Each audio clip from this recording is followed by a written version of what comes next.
Seconda corsa centrale del convegno odierno, riservato a 2 anni, Dubai Step dei Kiribi, Denise Dorial Mail, Diletta Trio, Dimmi DC, Cole, Dreamer B in prima fila, Dylan Pax, Dante AMG, Dunga in seconda. Macchina che accelera la velocità iniziale dei due più attesi, Denise Dorial Mail e Dreamer B, che sullo slancio passa subito a condurre su Denise Dorial Mail, cerca di accodarsi in terza posizione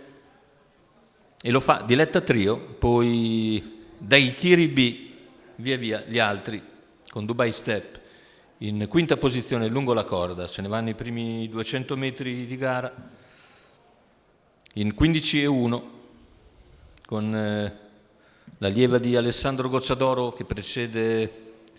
Denise Dorial Mail, quarto iniziale, completato in 31:1. Non cambia nulla, c'è la mossa esterna da parte di Dunga, debuttante,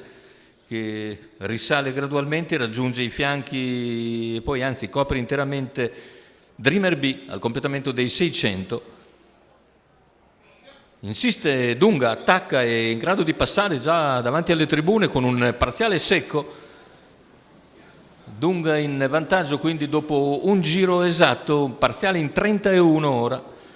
Io ho 1:1:3 sul cronometro e vediamo ora il completamento dei 1000 metri iniziali con Dunga che ha preso 2 lunghezze abbondanti di margine a Dreamer B, poi Denise Dorial Mail, chilometro in ufficiale 1:15:9 con Dunga che mantiene netto vantaggio su Dreamer B. Intanto c'è la rottura di Dante AMG che stava avanzando all'esterno, sempre inalterato il margine di Dunga nei confronti di Dreamer B e Denise Dorial Mail con ultima curva in cui aumenta ulteriormente il vantaggio Dunga che si isola in avanti. Dunga in nettissima evidenza all'ingresso in dirittura d'arrivo, un debutto coi fiocchi questo per l'allievo di Gennaro Casillo che vince per dispersione, mentre la lotta per il secondo posto vede prevalere nettamente Denise Dorial Mail che piega Dreamer B al quarto, Diletta Trio. 1:15:7 con un doppio 33 per gli ultimi 2 quarti, davvero ottimo il debutto di questo Pascià l'Est e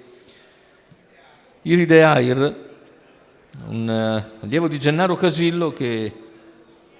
fa subito un gran tempo ma vince soprattutto in modo convincente per isolamento e lascia al secondo posto Denise Dorial Mail che piega nettamente Dreamer B nelle battute conclusive.